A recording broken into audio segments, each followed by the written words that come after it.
Olá, boa tarde. Está começando o Jornal da Alerj, primeira edição, ao vivo, direto do plenário.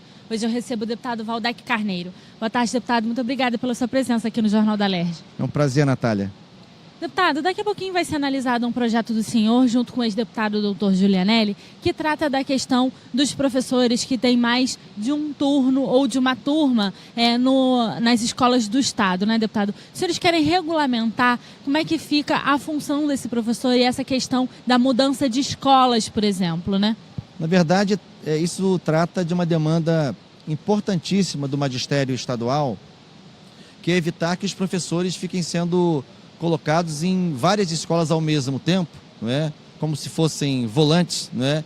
E o que a gente deseja é que, para fortalecer o trabalho pedagógico da escola e valorizar o profissional do magistério, que ele seja o mais possível fixado numa única escola, evitando essa mobilidade exagerada que desqualifica o trabalho cotidiano do professor, impõe mais gastos, né? E causa torna o seu dia a dia muito mais difícil, muito mais exaustivo. Então, a nossa ideia, minha e o deputado Dr. Giulianelli, em sintonia com vários debates que fizemos na Comissão de Educação, com os profissionais da educação, com a própria SEDUC, é organizar essa situação de maneira que o caso de professores em mais de uma escola sejam casos excepcionais. Mais ainda quando, por decisão da SEDUC, no meio do ano letivo, eles querem fechar um turno, eles querem fechar uma turma. Primeiro, que isso não pode acontecer. E segundo, que em acontecendo, numa situação excepcional, o penalizado não pode ser o professor. O professor não pode sair da sua escola de lotação porque de uma hora para outra a SEDUC decidiu acabar com o seu turno de trabalho. Portanto, é um projeto que tenta criar melhores condições para o exercício do magistério, mas também fortalece a qualidade do trabalho pedagógico na escola, vinculando os professores às suas respectivas unidades escolares. Deputado, o senhor falou da Comissão de Educação, que a gente costuma ouvir muito aqui nas audiências das comissões de educação. Às vezes o professor, por exemplo, dá aula numa escola aqui na cidade do Rio, e às vezes na Baixada Fluminense, tem que se deslocar em grandes trajetos que no trânsito às vezes demoram horas. Tinha problemas também em relação ao pagamento desse transporte desses professores. Então, esse projeto se tornando lei, o professor ficando fixo em uma única escola, o senhor falou, né, garante a qualidade de vida desse professor, mas principalmente a qualidade da educação que vai chegar na ponta, né? Mas é isso, o trabalho pedagógico é fortalecido. Inclusive, se a sua pergunta me permite acrescentar o seguinte, o projeto também prevê situações em que, quando excepcionalmente o professor tiver que atuar em mais de uma escola, que haja uma distância mínima, ou melhor, uma distância máxima entre elas, que elas sejam no mesmo município, na mesma regional em que o professor já atua, para minimizar esses problemas que você menciona. E também, né, muitas vezes a SEDUC quer lançar mão de um professor, que é um professor, por exemplo, de geografia, mas quer lançar mão desse professor para lecionar uma outra disciplina, como a história. Se o professor tiver a formação, eu não acho que isso seja a priori um mal em si, mas isso tem que ser também da vontade do professor. Ele não pode ser obrigado a lecionar uma outra disciplina diferente daquela para a qual ele foi concursado. Portanto, são questões que organizam a vida do professor, mas que tem, como você falou, uma repercussão direta na qualidade do trabalho pedagógico na escola, portanto, a qualidade para a aprendizagem, para a construção de conhecimento dos alunos.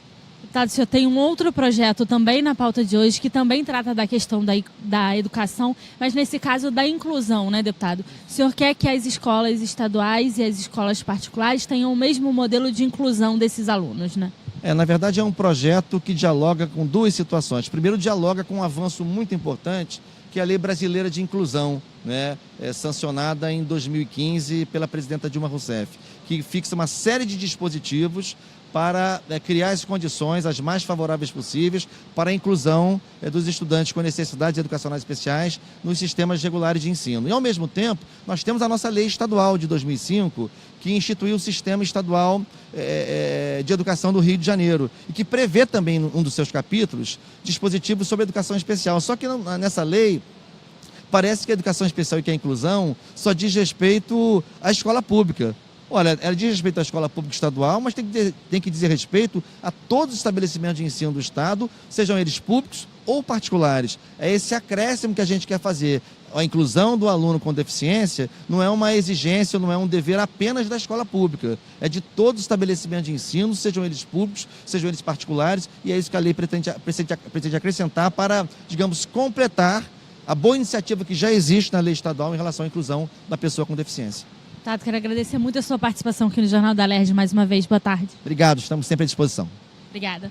Essas duas propostas do deputado Valdec Carneiro estão em segunda discussão e, se forem aprovadas, já segue direto para a sanção ou veto do governador. Ainda na pauta, uma proposta da deputada Lucinha, que quer incentivar o desenvolvimento de embalagens biodegradáveis a partir da mandioca. Esse texto também está em segunda discussão e, se for aprovado, depende apenas da sanção do governador para se tornar lei. Ainda na pauta, um projeto do ex-deputado Zaqueu Teixeira, que quer criar a Lei Orgânica da Polícia Civil. Esse texto também está em segunda discussão e já segue direto para a sanção ou veto do governo. Ainda na pauta, um projeto de resolução que altera o regimento interno da Casa para tratar da chamada dos suplentes, no caso de deputados afastados pela Justiça. Esse projeto está em primeira discussão no segundo dia para apresentação de emendas dos parlamentares, o que quer dizer que ele ainda precisa voltar ao plenário mais uma vez para a apresentação de emendas ainda na primeira discussão. Depois disso, depois de findo os 3 dias da primeira discussão para apresentação de emendas, essa proposta volta em segunda discussão e ainda por mais 3 dias os parlamentares podem apresentar modificações ao texto antes dele ser votado. Você acompanha ao vivo aqui pela TV Alerj a partir das 3 da tarde a votação desses e de outros projetos. Tudo que foi notícia no Parlamento Fluminense, você pode assistir na segunda edição do Jornal da Alerj, que começa às 9h30 da noite. E amanhã, a partir das 2h40 da tarde, eu estou de volta com os projetos da Ordem do Dia. TV Alerj, o canal do povo fluminense. Até a próxima.